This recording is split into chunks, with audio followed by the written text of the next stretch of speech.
राजऋषि राजेंद्र सिंह जी नरुका। नरुका साहब, आप आजकल कूच बिहार के जो महाराज राज परिवार है उनके साथ आपकी काफ़ी नज़दीकियां हैं और जाहिर है कि उनके इतिहास के ऊपर भी आपसे काफ़ी चर्चाएं होती है। तो आप हमारे दर्शकों को बताएंगे ज़रा कूच बिहार राज परिवार का इतिहास संक्षिप्त रूप में।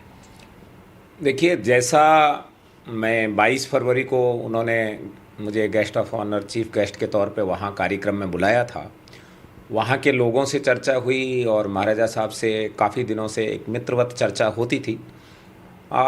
दोनों तरफ, हमारी तरफ के जो इतिहास चलते हैं और उनके इतिहास चलते हैं, उन दोनों में धार्मिक पुस्तकों में थोड़ा बहुत भेद है कई मामलों में, लेकिन ओवरऑल जो स्टोरी मेरे समझ बैठी वो मैं आपको बता सकता हूँ। वो ये कि वहाँ ये मान्यता है कि इस क्षेत्र का नाम सतयुग में स्वर्गपुरी था, इसे स्वर्ग कहते थे, और यहाँ का जो राजा था उसके जो पदवी थी वो इंद्र लगता था राजा के नाम के साथ।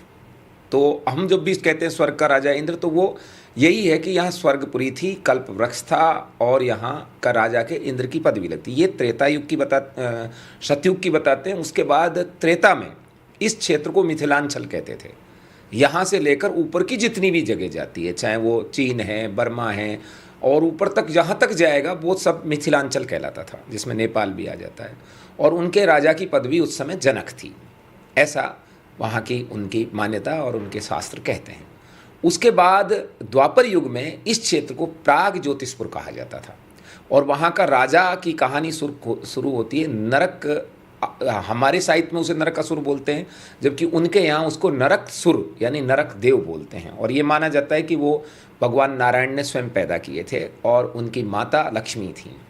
और नरक देव के माता और पिता चूँकि ईश्वर थे, तो उनका जो लालन पालन किया था, वो लालन पालन उन राजा जनक जी ने, जो जनक मिथिला नरेश थे, उन्होंने किया। और सीता जी के उनको भाई माना जाता है, क्योंकि जनक के ने उनका पिता की तरह पालन किया है, इसलिए।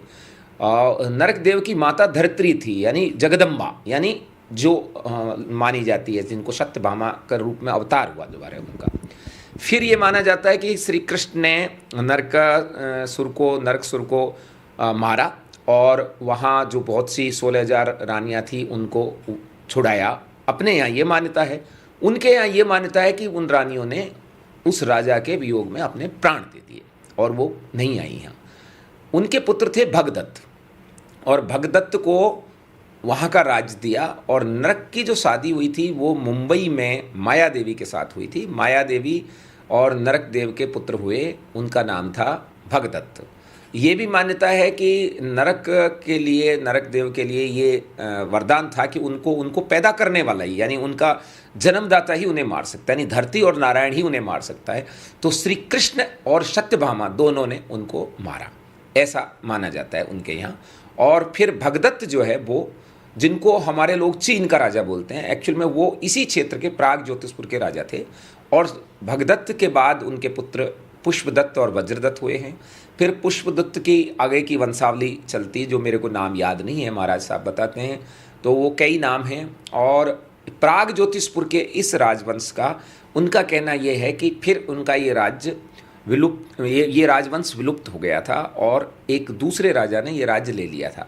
लेकिन उनके सेनापति ने इस राज्य को पुनः हस्तगत किया, और वो थे हरिया एक जागीरदार थे, जमींदार थे।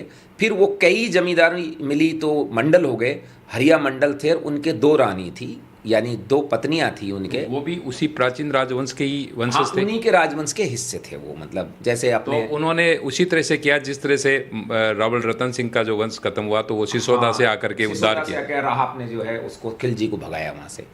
तो उसके इनका वंश तो उस समय, जैसे रावल वंश विलुप्त रहा काफ़ी दिन तक, बांसवाड़ा डांगरपुर में अभी है, लेकिन इसी तरीके से इनका विलुप्त जैसा रहा, यानी छोटे छोटे उनमें गांवों में बिखर गए। और वहाँ पर शासन आया हरिया मंडल का, और हरिया मंडल के 2 पत्नियाँ थी।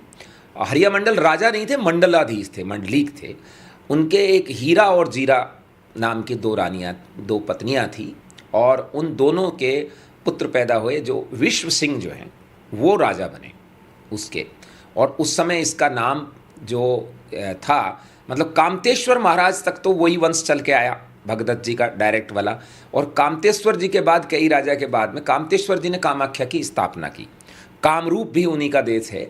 और कामतेश्वर का ये जो परिवार है, ये जब राज्य नहीं रहा इनका, दूसरों ने ले लिया, फिर हरिया मंडल ने लिया, और हरिया मंडल ने लेने के बाद उनकी दोनों पत्नियां हीरा और जीरा से विश्व सिंह पैदा हुए, और विश्व सिंह के पुत्र थे नर नारायण। और नर नारायण, ये बात है 15वीं-16वीं शताब्दी की, जबकि राजा मानसिंह प्रथम जो है वो बंगाल विजय के लिए, असम विजय के लिए, अहोम राज्य को हराने के लिए वहाँ से चले थे। उस समय इनका राजा था नर नारायण, उनके 2 पुत्र थे, और उन्हीं का छोटा भाई था नर नारायण का शुक्ल ध्वज। शुक्ल ध्वज को वहाँ चिल्ला राय कहा जाता है, और उन्होंने बहुत अच्छी तरह से मुगलों को, इनकी ऐसी मान्यता है कि वहाँ से लेकर कंधार तक वो साथ रहे लड़ाई में। हम एक चीज़ को यहाँ जोड़ सकते हैं कि कंधार के लोग काबुल में राजा मानसिंह के नाम से बहुत भय खाते हैं, यानी राजा मानसिंह जी और उनकी मित्रता थी, और इस मित्रता के कारण ही राजा नर नारायण ने अपनी बहन विद्या देवी का विवाह राजा मानसिंह प्रथम के साथ किया, जो कि जब साउथ में, दक्षिण में राजा मानसिंह जी का देवासान हो गया, तो वो 2 रानियां सती हुई हैं, उनमें एक विद्या देवी भी सती हुई हैं।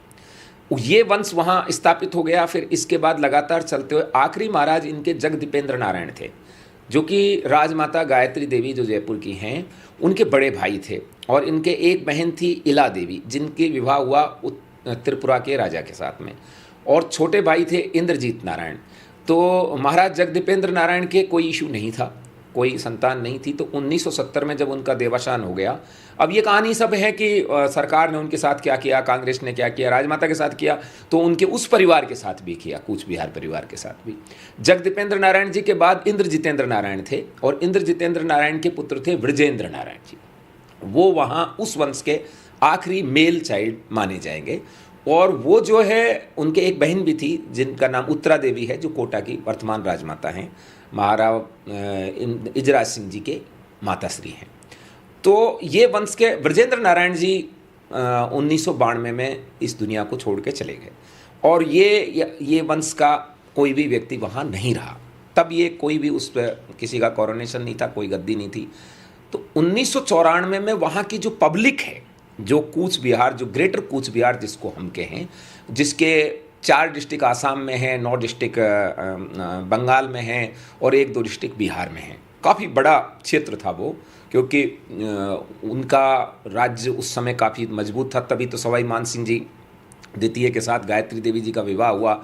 सयाजी राव गायकवाड़ की बहन थी इंदिरा देवी जी, वो उनकी राजमाता गायत्री देवी जगदीपेंद्र नारायण जी और इंद्रजितेंद्र नारायण जी की माँ थी।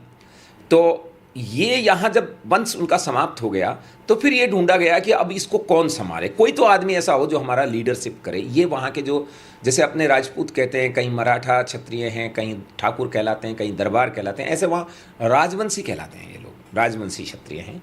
तो इनके लोगों ने एकत्रित होकर ढूंढा कि भाई अब किसको बैठाएं। तो कामतेश्वर महाराज के वंश के लोगों को, क्योंकि इनके यहाँ एक बड़ी चीज़ है, किसी ने इंटरकास्ट मैरिज कर ली तो उसे ये बायकाट कर देते हैं, किसी ने फॉरेन शादी कर ली तो उसे बायकाट करते हैं। तो एकाध जो ऐसे हैं जिनकी माँ छत्राणी नहीं है, उनको इन लोगों ने, पब्लिक ने रिजेक्ट कर दिया कि ये तो हम नहीं मानेंगे। और फिर इन्होंने कामतेश्वर महाराज के कुल में, इनको जो वर्तमान हैं, इनका नाम श्री नागेंद्र राय है, और ये उस समय बोगई गांव में आईओसी में सर्विस करते थे। इनके पास जाकर 94 में इनका उस पैलेस में कोरोनेशन किया, जो कामतेश्वर महाराज का पैलेस था, जो अब छत विक्षत हो गया है। मेरे को उन्होंने दिखाया था जब मैं वहाँ गया था, 21 फरवरी को मुझे उसको दिखाया। मेरे साथ प्रताप कालवी जी भी थे, जो कालवी साहब के छोटे सुपुत्र हैं। वहाँ इनका कोरोनेशन हुआ और मजिस्ट्रेट की उपस्थिति में हुआ, और इनको ये केवल नाम के महाराजा नहीं हैं। फिर इन्होंने 4 साल तक विरासत में इनको कुछ नहीं मिला। कोई ये समझे कि भाई राज परिवार में जाने से इनको धन मिल गया, दौलत मिल गया, महल मिल गया, क्योंकि वो तो सब समाप्त कर दिया था 1977 में, बिल्कुल जीरो कर दिया था इंदिरा गांधी ने और कम्युनिस्टों ने मिलके। जैसे जयपुर को लूटा, ऐसे वहाँ उनको तो बर्बाद कर दिया, रुइन कर दिया। तो ये जब वहाँ पर इन्होंने अपना स्थापित किया, तो 4 साल लगी इनको कि भाई कैसे सर्वाइव करूँ। टाइटल मिल गया, जिम्मेदारी मिल गई, लेकिन मेरे पास है क्या, कुछ नहीं। तो इन्होंने फिर अपने पब्लिक को रीयूनाइट किया, एकत्रित किया, जो कि 3 राज्यों में बिखरी हुई है और 3 क्लास में बटी हुई है इनकी पब्लिक। आश्चर्य की बात यह है कि वेस्ट बंगाल वाले जो राजवंशी क्षत्रिय हैं, वो SC कैटेगरी में, अनुसूचित जाति में आते हैं, असम में जो राजवंशी क्षत्रिय हैं वो ओबीसी में आते हैं और बिहार वाले जनरल में आते थे। ये इनके साथ एक बड़ी विडंबना हो गई कि एक ही समुदाय के लोग अलग अलग क्षेत्र में अलग अलग कैटेगरीज में आते थे। ये महाराज चूंकि असम से हैं इसलिए इनका स्टेटस ओबीसी का था, और इधर वाले जो है एससी के थे। तो आप बताइए कितनी बड़ी समस्या व्यक्ति के सामने रही होगी। फिर भी इन्होंने अपनी जीवट से रीयूनाइट किया और अलौकिक शक्तियों का आह्वान किया, क्योंकि वो बहुत पूजा पाठ करते हैं। इतने बड़े होने के बाद